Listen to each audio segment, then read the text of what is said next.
Slendy, ego, Slendy, ego, Slendy, ego, Slendy, hey. You already know what's up. What's that? Another home run.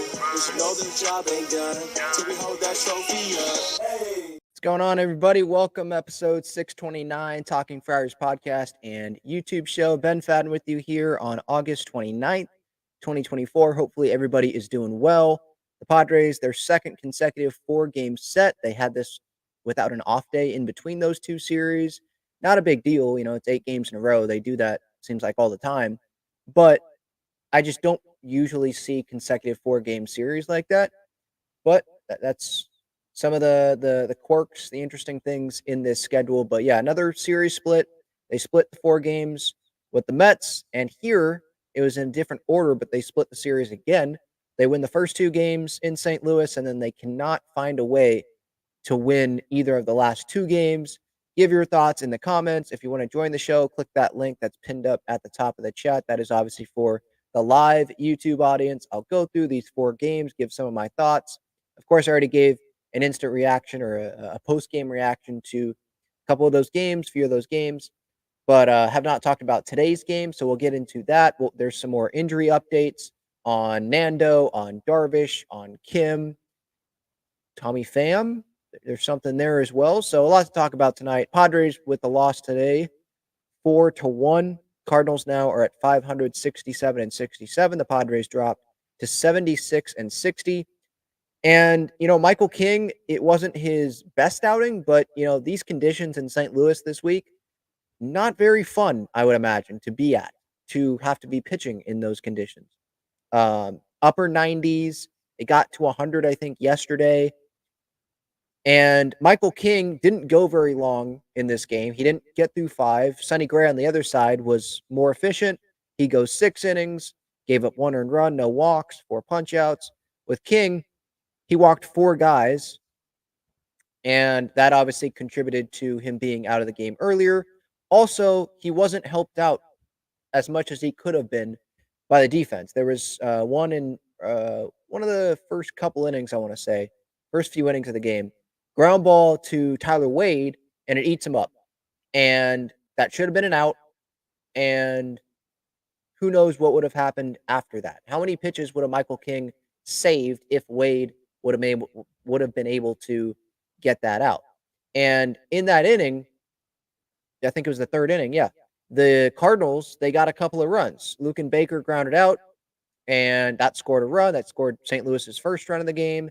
Then Goldie, that was Michael King's fault. That pitch was just left over, just a hanger, and Goldie took advantage of that, made it 2-0, scored Arenado there.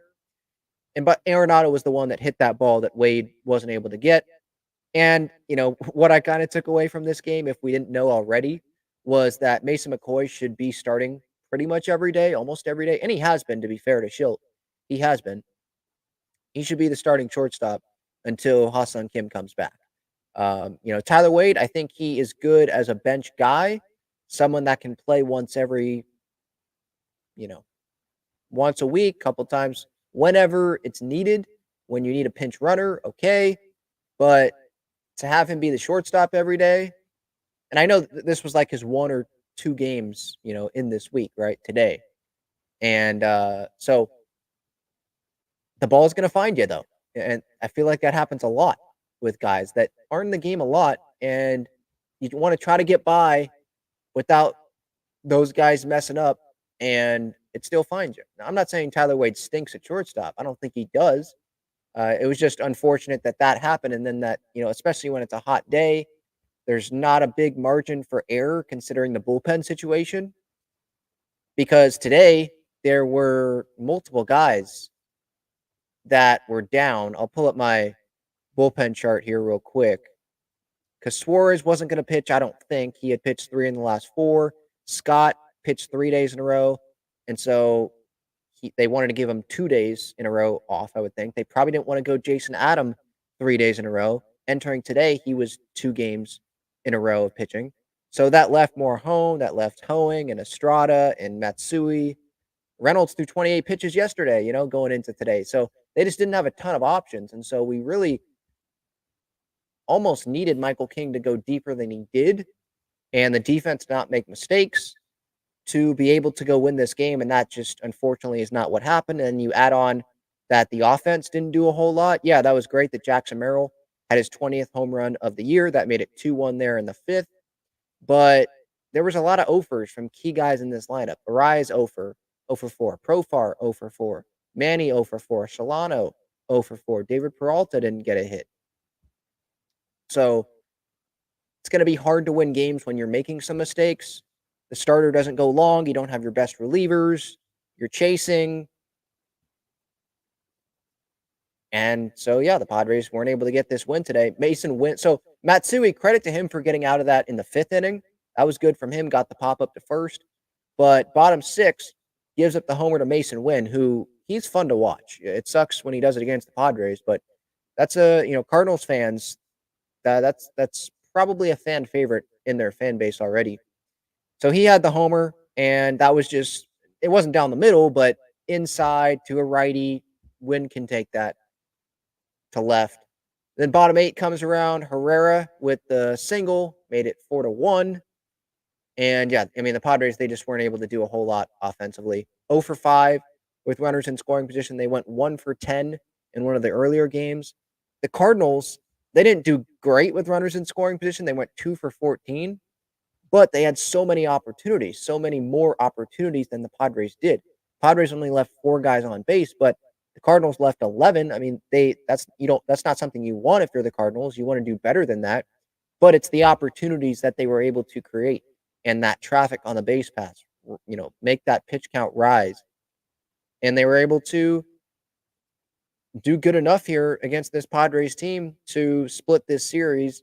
Is it frustrating that the Padres split this series? Of course it is. Especially coming off the split series to the Mets. Like, you win the first 2 games of this Cardinal series, go win one of these next 2 games, and you get walked off in game 3. I'll talk about that here in a second. And, today, again, it was just some of the mistakes, not being able to come through again like yesterday. So I'm not saying like they deserved to take 3 out of 4. And it's obviously just disappointing that they weren't able to take 3 out of 4 when you win those first 2 games of the series. It's not like they lost the first and it was like, all right, they got to win 3 in a row to take 3 out of 4. They put themselves in a good spot. But what I will say is, and you can say, oh, Ben, you're making excuses, but hey, I'd like you to go out there in that 100-degree weather and see how you do. 100-degree weather, upper 90s weather, and sometimes you didn't have your top reliever. Today, definitely didn't have your top relievers. And you're on the road, you're still going to take this. I am, at least. I'm looking at the big picture. Maybe some fans are going to look at the now, and it's like, oh, man, took 2 out of 4 against a bad Cardinals team. That's not great. But I'm looking at it from a zoomed out view because I think that's what we should be doing when it's August 29th. All I care about is where the Padres sit. Are they in a good spot? And the answer to that is still yes. That answer did not change in this series. They're still in a good spot. I will take a series split on the road. I guess the White Sox, you don't really want to take a series split, a team like that. But when you're facing the Cardinals, Sonny Gray was pitching in one of those games. Like, I'll take that. I will take one of those. I'll take a series split on the road. I just will. Now, I don't want them to be losing this next series to Tampa before they come back home to face Detroit. But again, if we look at the standings, which is what matters the most, I don't like looking at them, first half of the season. But if we look at them now, yeah, the Padres, they sit. Dodgers are playing right now, but right now the Padres 76-60. They're 4.5 games back of the division. I don't think they're going to win the division, but they can keep fighting for it. With the wild card, which is mainly where my attention is, they're 5 games up on a playoff spot. They're 5 games up on the Mets. They're 2 games up on the Braves for that second spot. They're only a game back from the D-backs for that first wild card spot. So even with these 2 series splits here, back-to-back series, I still like where they're at. Fernando's coming back. Darvish is coming back. Kim's going to come back. This team is going to be stronger than what they're at now, and what they're at now is like their best record in terms of being over 500, right? Since when was it? Like 2010, something like that. So I'm liking where they're at. Yesterday, Padres lost 4-3. And by the way, those that are waiting to join the show, I see you, Carter, and then Statner Baseball. I do see you. I will get to you, but I just want to get through these 4 games here real quick. Padres yesterday, they lose 4-3. And as I said in my post-game reaction, it was not being able to capitalize on the opportunities that they had. 1 for 10 with runners in scoring position, leaving 10 guys on base. Musgrove did his job, kept the Padres in the game. Some would say, well, no, Ben, Musgrove's job is to do better than 6 innings, 3 runs, and giving up 7 hits. But I would say, again, I'd like you to go try to pitch 6 innings out in that weather that they were facing. And the Padres did have opportunities to win this game. They got walked off by Arenado. Suarez, yeah, he's a fastball pitcher. He has more than a fastball, but usually it's 101. And he was dotting that a little bit yesterday.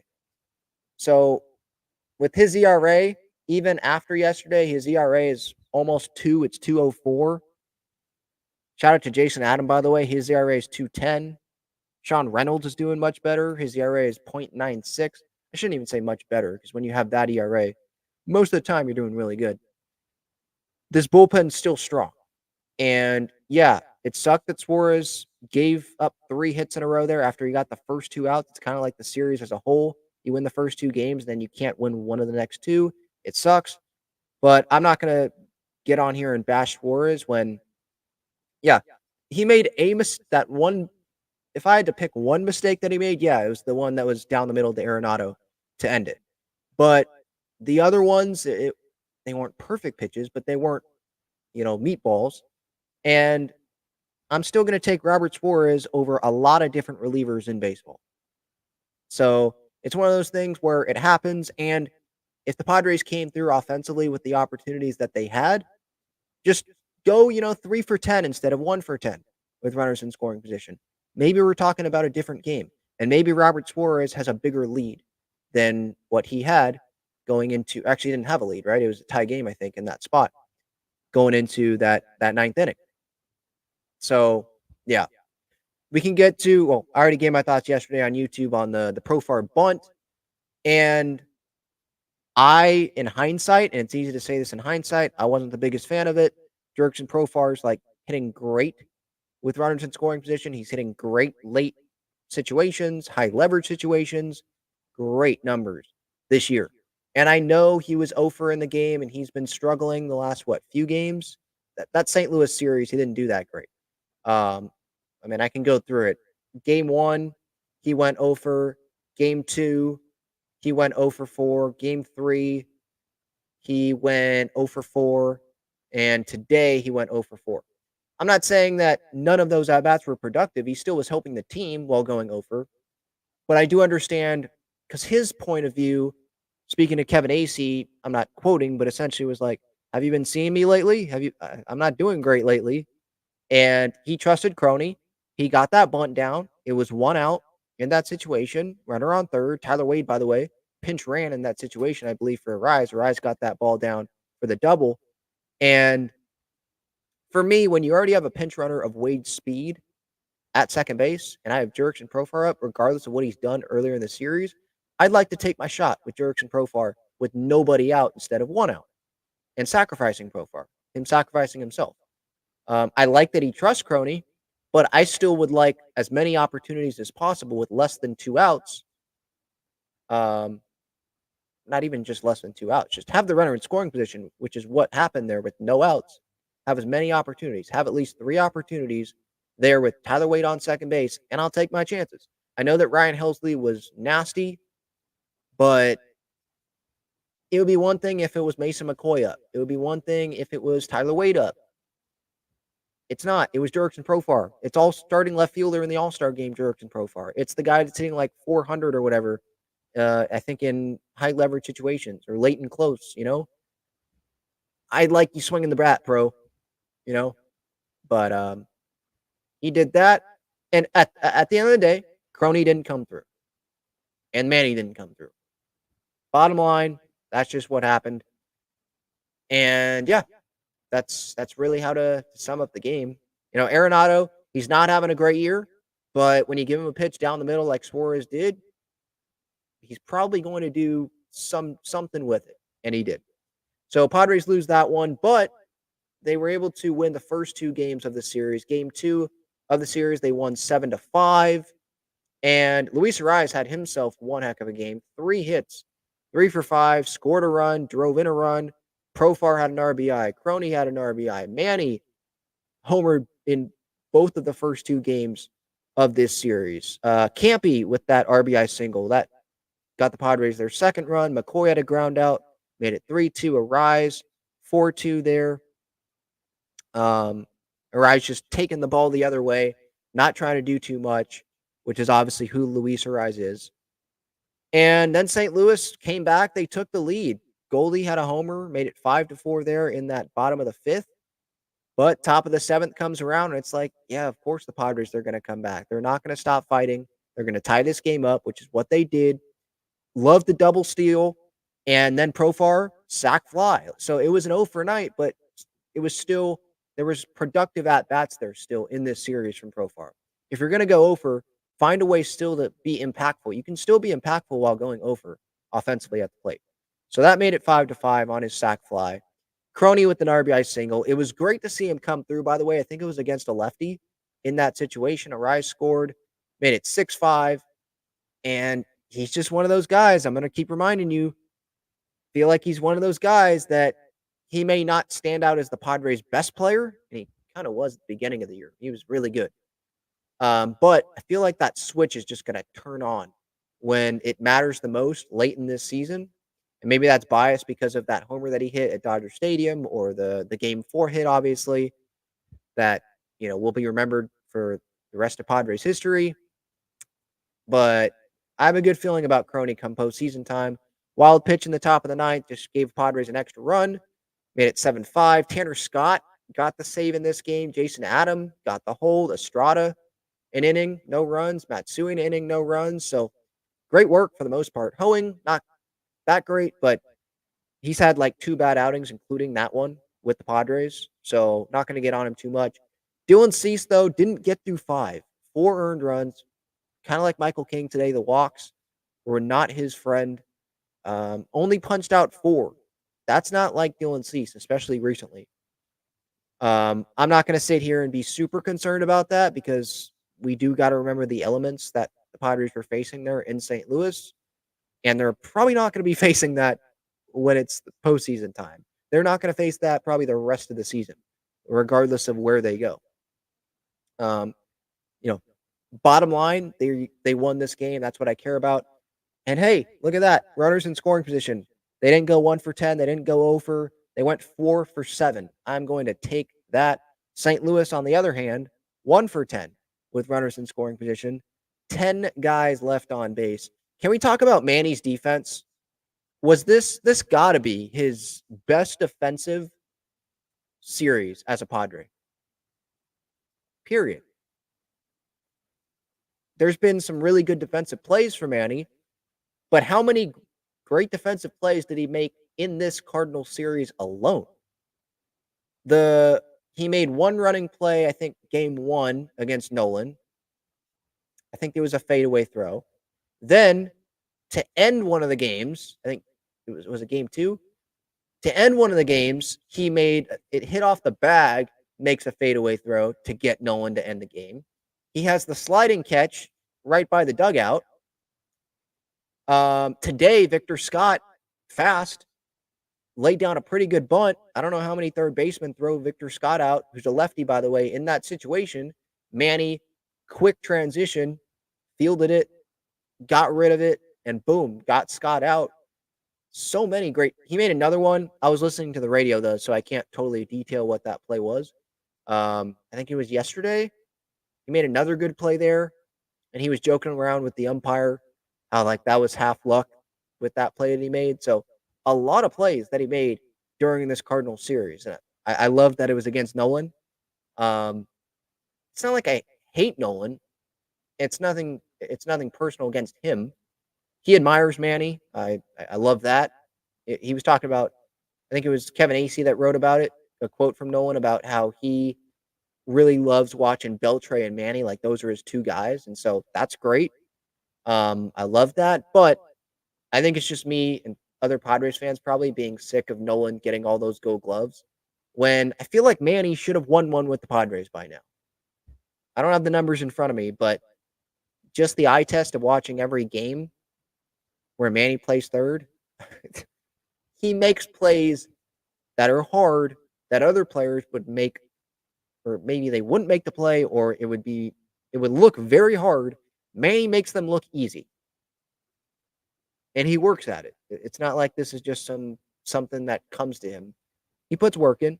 I haven't been a while where, the gates are open and we see Manny out there. But I do remember years back when Nolan, I think he was still with the Rockies at this time, where I was there for batting practice and he was doing his work at third base. And I kid you not, he was out there for probably a half hour taking grounders at third.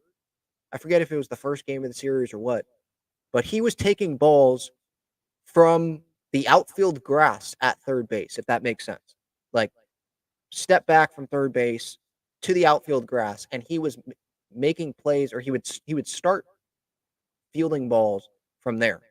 And then they do backhand, and he would make those fadeaway throws. Now, what he does, and I think I said this on a post-game reaction, he fields it and he works his way around the bag, kind of, tries to give himself a better angle to make the throw. Manny doesn't really do that. He has the arm strength to get it, and at 2 steps, in those 2 steps, he has released the ball. I mean, it's nuts how he does that. And the throws most of the time are perfect. I think a couple this year haven't been great, but I mean, it's like 98% of the time, 95, whatever you want to say, it's on the money to Crony or whoever is at first base. So it's impressive. I bring up that Nolan thing because I assume that's what Manny does. I'm not saying that he's done that this year every day because of the whole elbow thing, but I have no doubt that he puts in the work. It's not something that now, with as many years in the big leagues that he has, maybe it's not as much because he's used to it. He knows himself. He knows his arm. He knows Petco's third base. He knows other ballparks, but it's a lot of years of work to be able to get to where Manny is at. He doesn't just wake up and that's what happens. So yeah, what a defensive series from Manny. Game 1, Padres won 7-4. Man, I mean, it felt like the Padres were kind of in cruise control in Game 1. Manny with that homer made it 2-0 right off the bat. Excuse me, there in that top of the first. Goldie RBI single made it 2-1 though, but Merrill comes through with a single, and again, wasn't the prettiest swing, but it was a pretty 2-strike swing, and that's who Jackson Merrill is. Like, he'll give you the homer like he did today if it comes to him. If there's a sweeper that hangs over the middle of the plate or it's, middle in, sure, he'll take it to right, he'll take it to center. He'll hit a homer for you at Fenway. But if there's 2 strikes and you got some runners in scoring position and it's a breaking ball that his foot's down and he's waiting, I mean, he'll hit it with one hand, which is pretty much what he did there in that top of the third. He'll do that and just bloop it in. He's a winner. He is a freaking winner. And yeah, he has vaulted up my favorite player list. It's been a while, obviously. It's not like it just happened, but man, I'm so happy that he's a Padre. And then Manny came through again, top of the 5th. He had an RBI double, made it 5-2 in that situation. Xander with a sac fly, made it 6-2. Shout out to him too. He made some good defensive plays in this series as well. I don't want to just make it only about Manny. Xander looks a lot more comfortable, and I don't know if I would go as far as what Schilt said about Xander being a Gold Glover at second base, but he's looking a lot better at second base defensively. That is for sure. Merrill came through again later in the game, or excuse me, that one where he came through again, that was, I think, the one that I was talking about where he hit it one hand. The first time was the line shot opposite field. That ball was hit pretty dang hard. But yeah, that was that. I mean, the Cardinals scored more, but Padres, they were able to get the win. 7-4. Robert Suarez came in, gave up a couple of hits, gave up a run, but even after that game, his ERA was at 1.89. Like, that just shows how good he has been this season. Tanner Scott, an inning and no runs from him. Randy Vasquez, good job out of him. Comes up. I didn't totally know how many innings we were going to get out of him, but I will take that Randy outing every day of the week. He's in there for what? Darvish's spot? No, Waldron, right? Because Waldron got sent down. Waldron's spot for now, and then I would think that Darvish will replace Vasquez at some point, and then we'll have the rotation that we've been waiting for, of our probably best 5 options. Musgrove, Darvish, Perez, Cease, and King. No order there, obviously, but just the way that I thought of it there in my head. Yeah, I can't wait for that. But overall, yeah, you'd like to take 3 out of 4. That part's disappointing. It's disappointing to the players, obviously. It's disappointing to Schilt and the coaching staff, I assume. But those conditions, man, I'm glad I was not in St. Louis. Holy cow. You could see the jerseys on those guys, the Padres jerseys, were a different color than their pants. That's how much those guys were sweating out there. Because of the heat, if it was only because of the heat, I don't blame Cardinals fans for not showing up. Today, do you know today, at least this is what Jesse, I think, said on the radio, the attendance today was 26,553. That is the least amount, at least according to the radio broadcast, the least amount of fans to attend a Cardinals game at Busch Stadium, I think, since the new Busch Stadium opened. Less than 27,000. Is that paid attendance? There were actually that many people there? It didn't seem like that the whole series. It really didn't. It reminded me of Great American Ballpark, the Reds ballpark, because of the red seats, and there just wasn't very many people there. And Don and Mud were kind of stunned on the broadcast. St. Louis, they are a good baseball town. And so I would think that, I know this isn't a Cardinal show, but for me, I couldn't stop thinking about that during the series, because I've never seen it like that. I flip on Cardinals games sometimes just because I'm a baseball fan, just watching some games, and yeah, there's more fans than what there was in this series. So it was probably a combination of Cardinals, they're not going to make the postseason. It's not like Shohei Ohtani's in town. It's not like Aaron Judge is in town. Padres still have guys, but it's not on their level. I understand that. It's freaking hot out. Some of them were, today, day game, people got work. I get it, but holy cow. It just didn't seem, it seemed like there was, 15,000 people there, not 26. But that was crazy. I would think that's going to be a message to the ownership group that, yeah, change probably has to be made there. I think they have a bunch of free agent starting pitchers, so we'll see what they do in the offseason. I'm going to be interested in seeing what the Cardinals do coming off of this year, because this is not what they were hoping for. I'll tell you that, right? I mean, I think this is the first year of Sonny Gray. You don't sign Sonny Gray thinking that you're going to, miss the postseason and not have people come into the ballpark.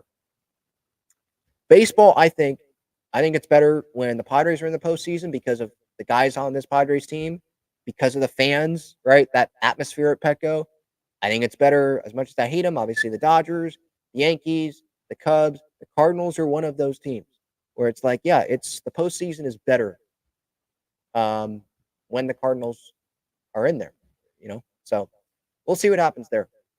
But yeah, Padres, they split this 4-game series, and now they are on to Tampa Bay. Again, the Padres 76-60, 2 games up on that second wild card spot. They're a game back at the first wild card spot. They're 4.5 back in the division.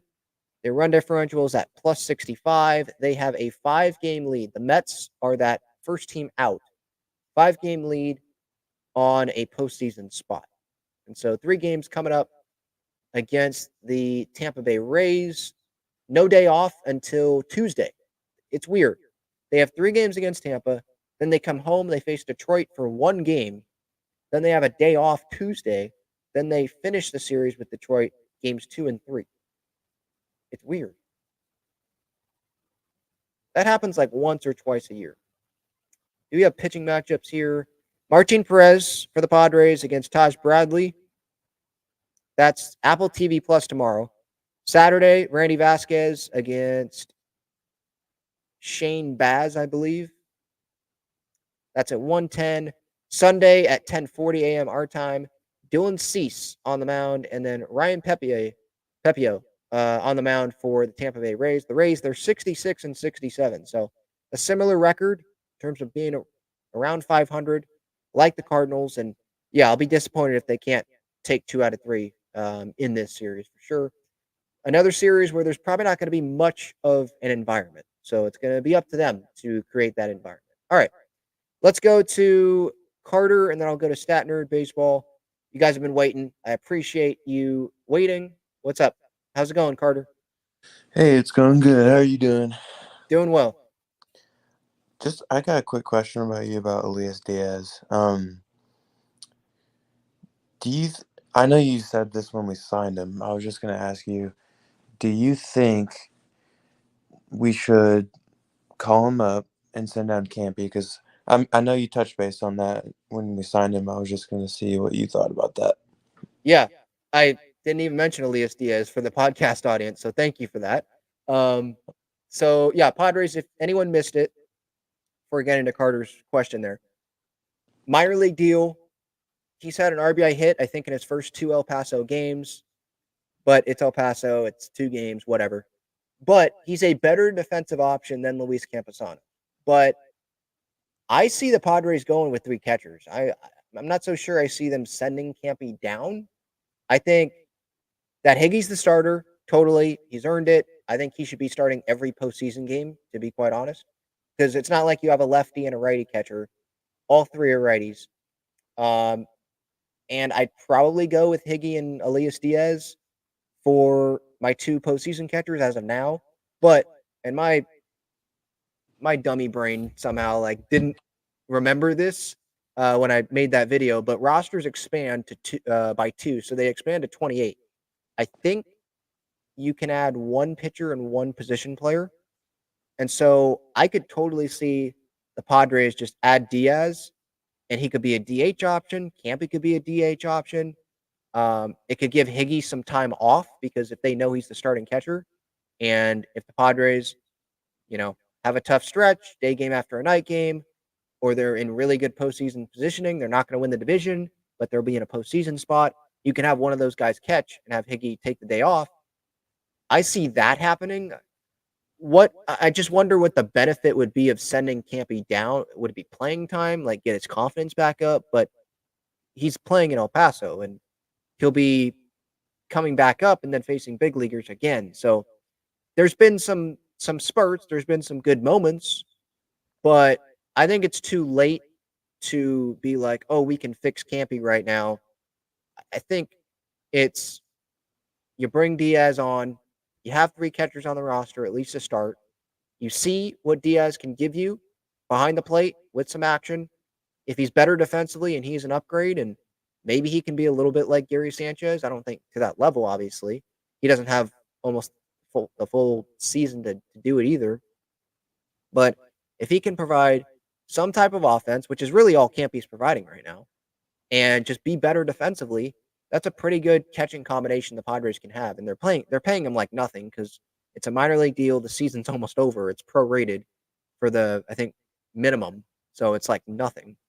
So yeah, those are really my thoughts there on Elias Diaz. And for those that missed it, I gave more of a reaction when Diaz signed, and I went more into the number. I don't have them up in front of me, but I went more into the numbers in that video. So you can check that out if you missed that. But yeah, that's what I've got for you on that, Carter. Perfect. Knowing us, I have a feeling if we do send Campy down, he's probably gonna like pop off, and we're gonna be like, "Oh crap, why did we do this?" Like, because that always happens with I feel like that always happens with major leaguers when they go down. Like, they start popping off and they start getting their swings back. If that makes sense. Yeah. Well, for me, it's also, and I'll admit I'm not watching every El Paso game, and it's also the Texas League. It's not the most, how do I say it? The most like flat playing field. It's for offense. The offense numbers. It doesn't matter really who you are. Your offensive numbers are probably going to get an increase when you go hit in El Paso. So if they do send him down, I feel like it would be to get his confidence up and just to create more playing time for Elias Diaz. But they can add someone else. So, I mean, they could just keep Mason McCoy, I guess, up if they want to when Kim comes back, or they keep Bryce Johnson and you have David Peralta and then Tatis comes back. They could do that way if they don't want to go 3 catchers. But as for like September 1st, I wouldn't be surprised if they just carried 3 catchers, and it gives you another DH option too. But it's not like they need it. I mean, they have Solano, they have guys that can do it, but that's to me, that's kind of the no-brainer, at least to start September, and then see what happens after that. Awesome. That's all I wanted to say. Thanks for having me. Yeah, have a good night. Thanks, Hey, man. you too. Appreciate it. All right, Stat Nerd Baseball coming on. What's up? How's it going? Hello. Glad to be back on the show. Turn my Yeah. camera on if that's okay. Yeah, hold on one second. There we go. Hello. How's it going? Doing So, good. I'm doing all right. I mean, I'll take a split. You know, Yep. It's not a sweep and it's not a series loss. So it's kind of, I mean, at the end of the day, and then Arizona and the Mets had a pretty back and forth series, which I'll Yeah. take. I know that everyone's like, oh yeah, I want this team to win. I want this team to win. I'd rather whoever is like ahead of the Padres in the wild card race just kind of beat up on each other, like keep splitting series, keep treading water, give this team a chance to heat up. I wrote down, I was going to say what I said. Oh, right. So you guys were talking about Campy and Elias Diaz. He actually just hit a go-ahead home run about an hour ago.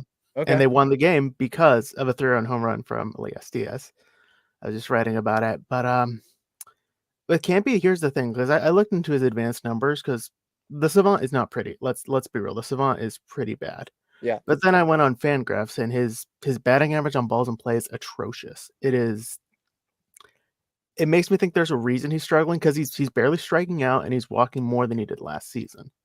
But the BABIP what I would is say, like, yeah, and I get that BABIP point, but what I would say is, like, if we looked at the Savant page, if the BABIP, if it was bad luck, wouldn't there still be encouraging signs on the Savant page, at least for him? oh, I don't think it's bad luck at all. Yeah. Like, the quality of contact has been terrible. Like, I don't know what it is about, like, the way he's setting up. Like, first the bat's like almost in front of his eyes, and then he brings it back. But even then, the That's leg kind of what kick is Campy too does. long. Like, Yeah. watch the tape, because I was just thinking about, like, what are they going to do now that they signed Elias Diaz, which it's better that they got him now than they traded an actual asset for him, like a lot of people were saying, because I wrote this down for a video that I never made. I wanted Elias Diaz on the Padres, and I was like, okay, here's a trade that could happen, but I never made it because I just burn out. But it's good that they got him. It's good depth. Now, there's an issue with this team. The 40-man is stacked. Like, if you look at that 40-man, I'm actually just going to pull it up onto the side because I haven't memorized this, and I kind of want to know, like, because it begs the question, who do you even DFA if you're going to make a move? Right. Because a lot of the guys... They recently DFA'd Batten, I think. They did. He made it back to El Paso, which is good. He played his 500th game there a few days ago. So kudos to him. But, like, I'm looking at this roster, and who do you DFA? I would say DFA Peralta when he gets back, because you have enough lefties right now. And he was not good. I know, like, because when they signed him, I thought, why give him 4 years? Yeah, that's just one of those. That's one of those, I think, maybe there was competition for him, and the other team's not willing to do those option years, and the Padres were willing to do that. And if he takes those options, it's still a veteran left-handed reliever. It's not the end of the world. And maybe you can deal him at some point if it's not working out, or it's not that much money to eat. Yeah, it's like $4 million. So in like the grand picture of things, it's not that much. But the rest of the roster, I mean, there's not really. You probably don't want to DFA Tom Cosgrove because he is definitely going to get claimed.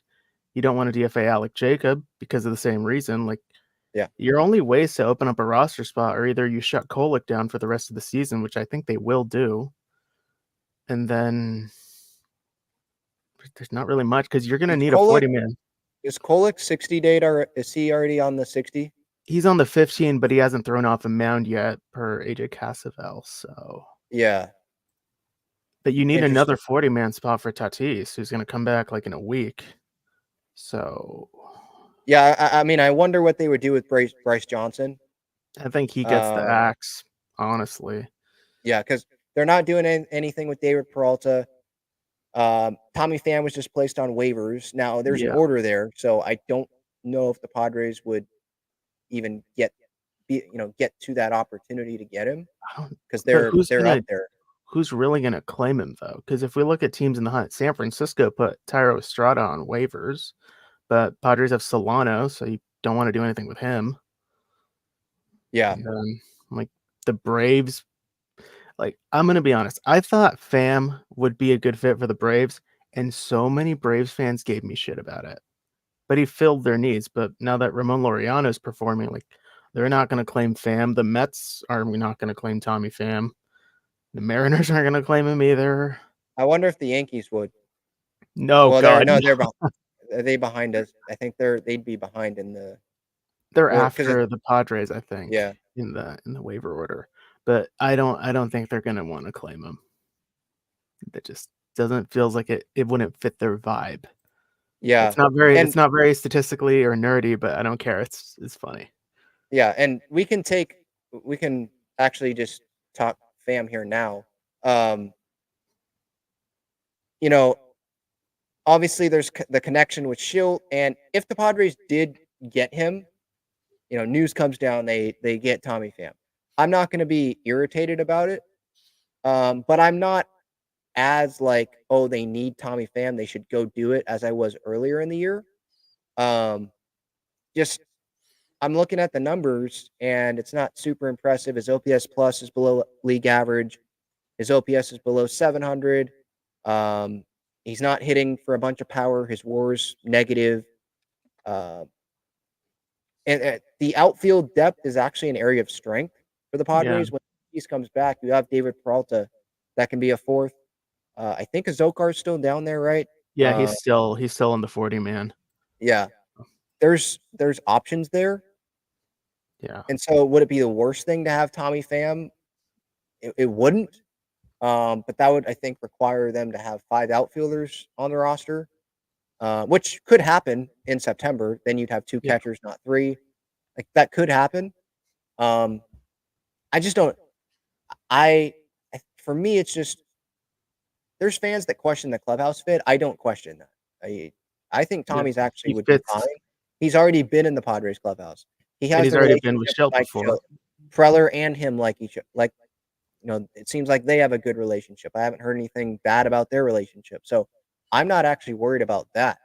For me, the question is like, will he get to the Padres? And do the Padres, if they have the opportunity, will it make sense for them to go get him when it feels like they feel pretty good about the outfield situation that they're in right now?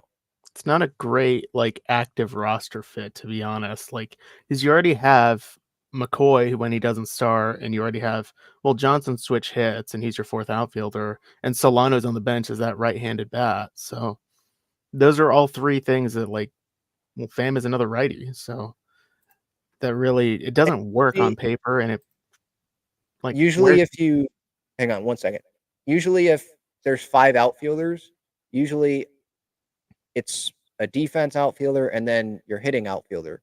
And if the Padres go with 5, Pham's not necessarily known for his defense, and Peralta isn't either.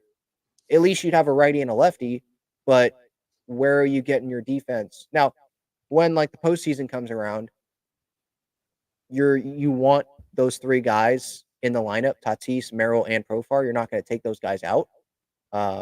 There could be situations where like you have a lead in the 9th inning and you want to take Profar out, I guess, like they've had at times.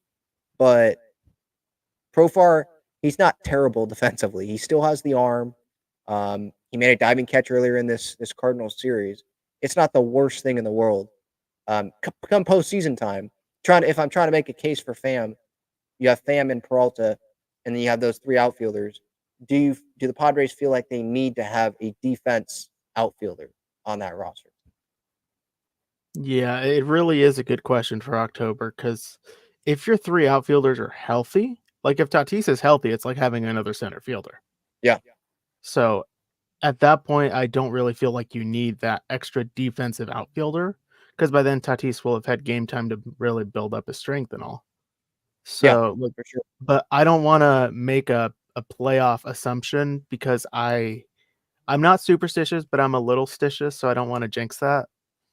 But just looking at this team, there is one question I did have, and I wanted to get your take on this. Why didn't this team go with a sixth starter on this road trip? Because King has hit his career high in innings. Musgrove is he's made his fourth start off the IL. So he's pretty much back, but then with Dylan Cease doing his tough outing the other day, like it just feels like the perfect time to have a sixth starter in Tampa Bay. And I get it. Like you have the off day coming up, but you're still playing 19 games in 19 days. I feel like it's the situation that they're in. Waldron, they sent him down to get rest, and then I believe he's going to be pitching in El Paso for at some point later this week. Darvish isn't back yet. Burrito's hurt. Vasquez, they called up to start in St. Louis already, and he's already starting in Tampa Bay. I would just ask, who would it be? Omar Cruz? Would you bring up Omar Cruz? Like, who would that be for that sixth starter? And then the bullpen situation on top of that, where we saw it in the St. Louis series. If you go with the sixth starter, well, what happens if that blows up in your face? You're just going to give up on the game because now you have to go to some of your long men, Hoeing, and you have to go to, kind of like today with Morahone and Matsui and all those guys. Reynolds pitched almost 30 pitches yesterday. So I just wonder who that was going to be. And when they're in a long stretch like this and they're about to end it, I feel like they want to get through it with their bullpen, not have to force more of a bullpen game in that one game. That is true. I do see your point. Like I recently spent 3 hours doing a whole write-up about who could they call up. Like for me, it was either Omar Cruz, like you mentioned, or Jared Kolar, who just came up to AAA about 2 months ago. He had a rough start earlier in the week, but he bounced back on Sunday. So I'm pretty high on him as a prospect, even though he's like a little bit on the older side. But you're right. There was obviously the risk. There's also the risk of calling up Carl Edwards Jr. and having him not get a single out. Yeah. So I think that was honestly, as long as the starters keep performing, I just hope they can at least win 2 in Tampa. I know Tampa's not really in the playoff hunt, but they are a tough team to play whenever you play them, even though they have 5 batters hitting under the Mendoza line. Yeah. It's going to be an interesting. I forget the last time the Padres were in Tampa, but that should be an interesting series, especially the Taj Bradley matchup. The thing with Bradley is he's kind of struggled over his last 5 starts, so he's not been great. Yeah, and I will before I go. I love trivia, so I'm going to leave you with a former Padre and Cardinal in homage to the series. Mike Matthews of the 2003 Padres. Okay. Lefty. He threw 1 season here, and he spent like 2.5 seasons in St. Louis. And his career, 0.6 WAR and a 4.5 ERA. So next time we get Padres and Cardinals, throw that one on your immaculate grid. There we go. All right. Thanks, man. Thanks for having me, man. Yeah, have a good night. All right. Let's do a quick break, and then we got some updates on some guys that are working their way back, some key pieces that are working their way back for this Padres team. Check out Gaglione Bros' famous cheesesteaks and garlic fries on Friars Road. You can visit their website, gaglionebros.com, for their entire menu and enjoy their cheesesteaks and fries at Petco Park and Snapdragon Stadium as well. All right, let's get to some updates, shall we? Kevin Acee put out his Padres Daily today, and there were updates on multiple guys. First, let's start off with Ha-Seong Kim. So Ha-Seong Kim will remain on the injured list for now. This was Kevin this morning. Schultz said still day-to-day. He's feeling better. It's not like day-to-day and he's going to get back, but he is day-to-day in the sense he's making recoveries and he's able to increase his intensity of his throwing and his swings.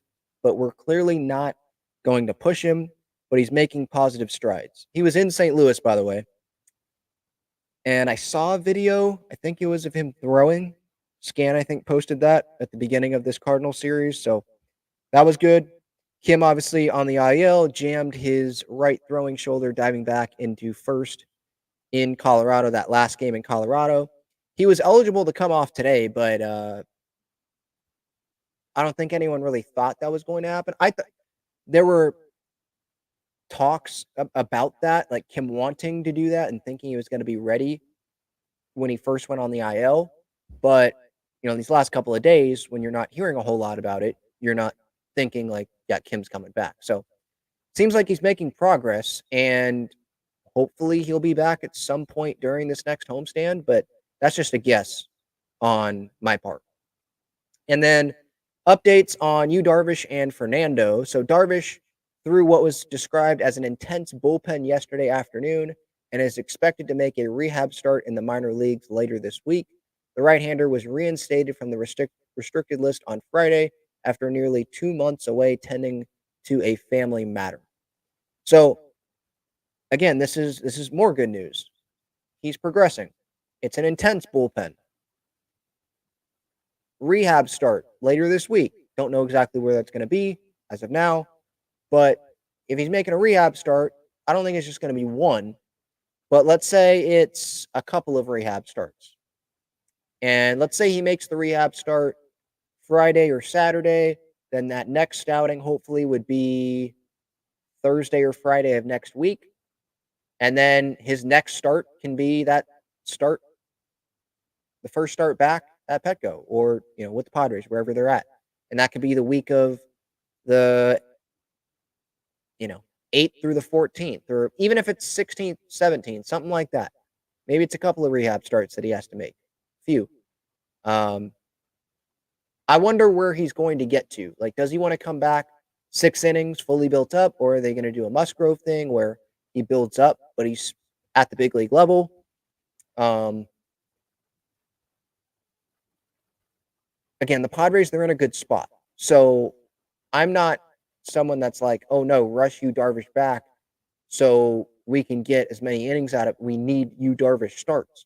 I care about making the postseason the most. Even if they slip down to the third wild card, would that be ideal? No. But we've seen teams barely get in, and you go to the World Series. You go to the NLCS. You don't have to win the division. The division earns you nothing. I mean, there's side benefits like getting home field or getting the wild card series off if you're one of the top division winners. But as long as the Padres get in, then I'm a happy camper. And so Darvish, he's someone that will be important for the Padres in the postseason if he can be healthy. And I've said this before, but I can compare it to like Clayton Kershaw for the Dodgers in 2020, how he was fresher than normal because it wasn't a long season.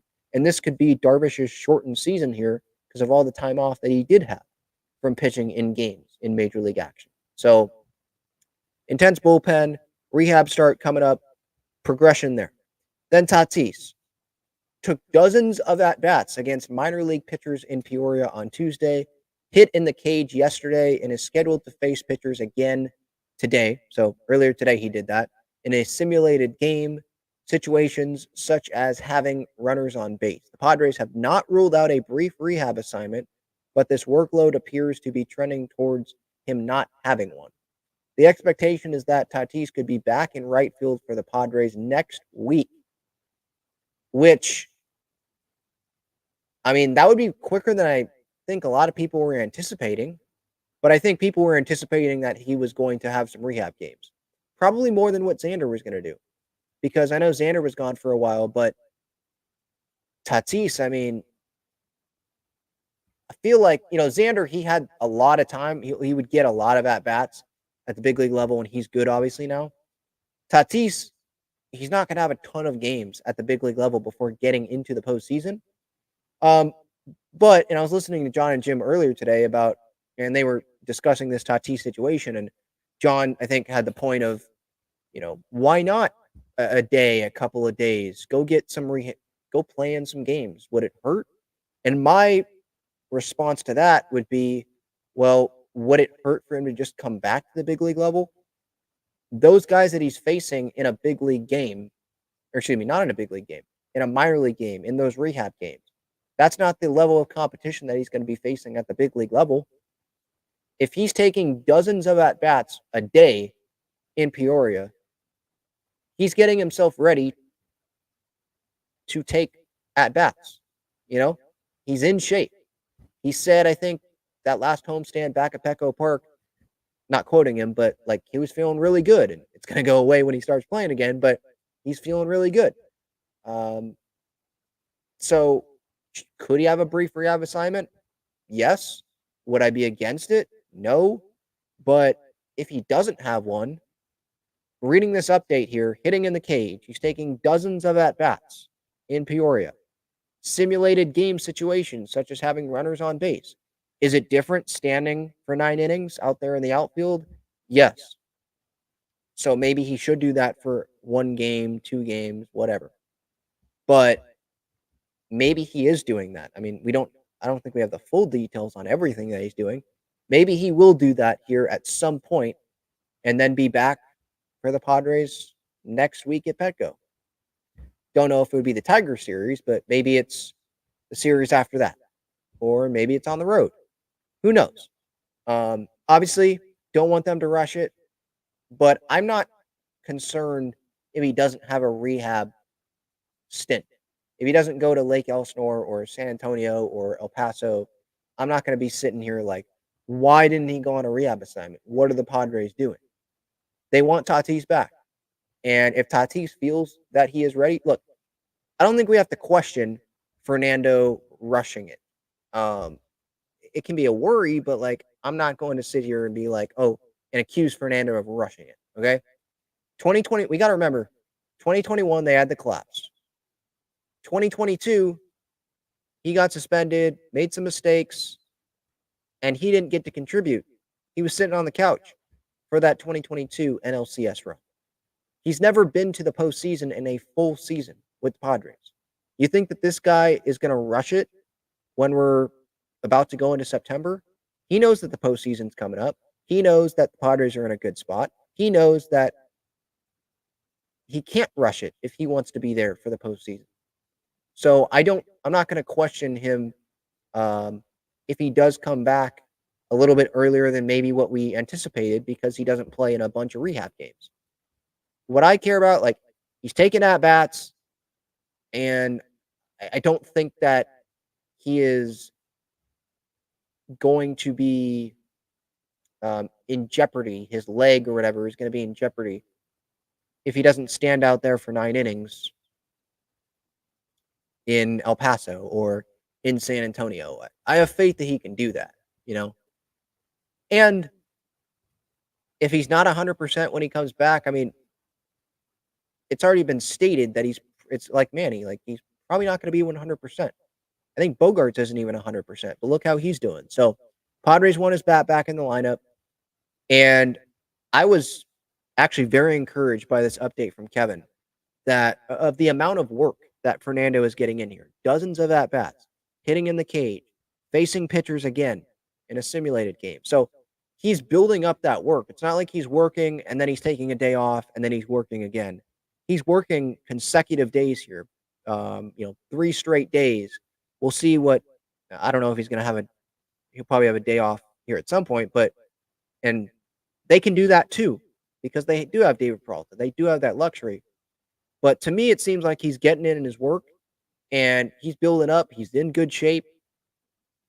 And so whenever the time comes, I'm not going to sit here and question if they're rushing it or not. Partly because of what Fernando's had to endure here these last few years and how much he probably wants that postseason moments, those games at Petco Park, sold out crowd in the postseason in a full regular. Remember, he has not experienced a postseason with fans in the stands because 2020, there was no fans at Petco. I don't believe there were fans in Arlington until later in that postseason, I want to say. I think they waited till the CS. Could be wrong on that, but they waited there on that. So he wants that. I don't think he's going to mess it up here by rushing it. So those are the updates there.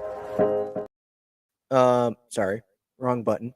Those are the updates there on Fernando, on Darvish, and on Ha-Seong Kim. All righty. Let's get to the chat here. Before getting to the chat, reminder of some of the other great partners of the show, Breaking Tea. I did want to shout them out here for a specific reason tonight. They have a 15% off site-wide sale going on right now. Promo code LDW15. Again, LDW15 is that promo code for 15% off on your orders. They've got great Padres shirts. I wear their Breaking Tea stuff all the time. I've got a Profar Mr. Relevant shirt. They just released a Merrill Profar 2024 LFGSD shirt. They released a Merrill City Connect LFGSD shirt. They have the Merrill Madness shirts. Manny, Tatis. They've got a lot of guys. Musgrove. I know they just played the Mets. They still have that ear Musgrove shirt. Stick it to them shirt. I have that shirt. They've released a lot of Merrill shirts this year, actually. So go check it out. They've got San Diego, Slam Diego. They've got a lot of stuff. So 15% off. And it's not just Padres. If you're a fan of another team in another league, same code, still got it there. They've got a bunch of different leagues, bunch of different cities, bunch of different teams. So check them out there. Link in the description. And then Underdog Fantasy, you can get a 50% deposit match up to $1,000. Code Talking Friars, and you can claim a special pick. Click that link in the description.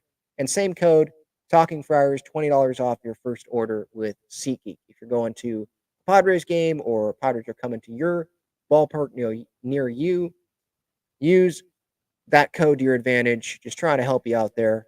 All right, getting to the chat here before ending the show tonight. Jason says San Diego plays better versus teams playing good baseball. Yes and no. Yes, that's been true. They've been able to beat the Dodgers. They've been able to beat the Braves. They've been able to beat the Orioles. They've been able to beat the Guardians. They've beaten good teams this year. But it wasn't that long ago that they had that good stretch and they capitalized, right? Didn't they go 11-4? Something like that against Rockies, Marlins, Pirates. So, yes and no on that.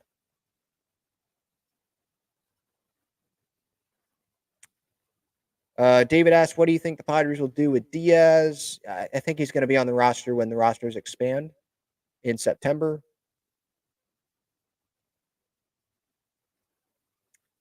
Alfredo says, so fans keep saying we don't need Tatis back. I mean, I understand some fans that are like, hey, we're playing well. For the most part. Don't need him back. NLCS run without Tatis. It's not a coincidence. I don't. I'm just saying maybe some fans are saying that. I don't hold that opinion. I think that's stupid, to be honest. You're saying that you'd rather have David Peralta out there every day and you'd rather not have Fernando. You'd rather just keep saying, what if we had Fernando? No, I want to see Fernando out there in the postseason. I want him playing right field. He's better defensively. David Peralta, he's been very good. That's great. But I'm picking the freaking athlete, Fernando Tatis Jr. I'm picking the guy that led the National League in home runs already once in his career. I'm picking that guy, the guy that went deep in that one postseason appearance that he had. I'm picking that guy. Sorry, I'm picking that guy. Yeah, that. Do I have to really defend that? I don't know. I don't think so. How far do you think this 2024 team will go this year? I think they can go all the way. I'm not going to sit here and tell you, I'm not going to predict how far they're going to go. But what I will say is they have what they need to go on a longer run than even what they had in 2022. I know they don't have Soto and Hader, but this bullpen that they have with Suarez, with Adam, with Scott, with Estrada, with Matsui, with Ha-Seong, And then you have Michael King possibly in the bullpen as well. If he's not in the rotation, you have Darvish coming back. You have Tatis, hopefully healthy in the postseason for the first time since 2020. Manny is playing much better than he was at the beginning of the year. Bogarts is playing well. You have Jackson Merrill. You have Mike Schilt, who is bought in and wanting to actually win a World Series for the Padres. He doesn't have his eyes in another dugout. You know, this team, they're a real team this year. They come back in games. They don't stop fighting. They've shown that they can beat good teams this year. So, you know, there have been past years where they've been banged up. And this year, as of now, and I know it's late August, things can change, you know, keeping fingers crossed here that they're going to be healthy, but they're getting guys back. They're going to get stronger on paper. They're going to get stronger than what they were in past years. They went on that run in 2022. Let's remember, they didn't have, in my opinion, as strong of a rotation as they could have going into this postseason. I think this postseason they could have even a better bullpen than they had in 2022. And that's saying something because 2022, they had Hader and they had Suarez there in the back. They had Luis Garcia at times pitching fine. So they had Nick Martinez as well. Man, almost forgot to include Nick there. But yeah, like I can make the case. I mean, they definitely have the guys. They have the talent. Of course, you need things to go your way, but it's not like I'd be reaching to say, yeah, they can go on a run. They can go beat teams. I could point out flaws in other teams and be like, yeah, the Padres can go beat them. So I don't like predicting, but they can go all the way. If you don't believe that, then get off the wagon, go somewhere else. But yeah, I truly do believe that they can go.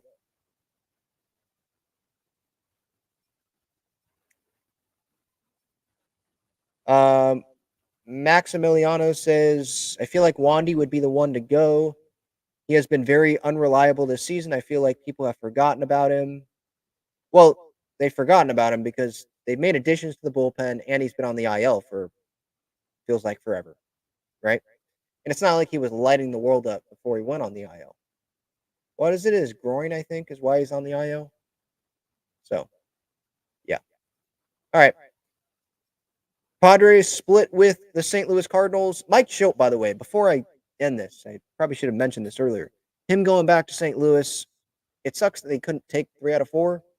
But those first 2 wins, man, they probably felt pretty darn good for Mike. And I know that he is team focused and it's not about him used to be the manager of the Cardinals. That's not what it was about this series. That's what he's going to say.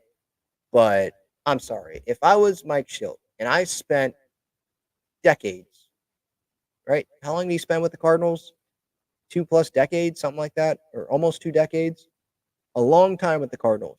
I managed the Cardinals at the big league level. I was part of the minor leagues, made my way up in the minor leagues, took them to the postseason, went on a long winning streak to help us get into the postseason. And then I get fired because of philosophical differences on a Zoom. Yeah, I'd be pretty pissed off and I'd want to beat the crap out of that team. I would, going back into St. Louis. And he obviously has the better team. He's in the better situation. Sometimes, you know, things happen for a reason. You may not like it at the time, but it may end up being the better thing for you down the road. And this is one of those cases, is what it feels like for Mike Schilt. But yeah, if I was in Schilt's situation, I don't know if I would have been as well. Maybe I would have because I want to keep the focus with keep the main thing. But I wouldn't be surprised if, you know, behind closed doors, he had a huge smile on his face, and those players and the coaching staff were loving winning those first couple of games for Schilt. Sucks they couldn't win the last 2. And he probably wants to see Busch. He probably would say publicly that he wants to see Busch Stadium, you know, packed. But his teams were packing Busch. He's gone, and look what it's turned into. not saying Mike Schilt is the one playing on the field. He's not. And there was still talent on that Cardinals team, and I think they have underperformed. But just saying, Mike Schilt, he's a good manager, and the Padres are fortunate to have had him available and have him be an advisor with them before he was able to become the manager. So that's what I've got tonight. Have a great night, everybody. Hopefully everybody is doing well, and talk to y'all later. See ya. Episode 629, Talking Friars podcast and YouTube show.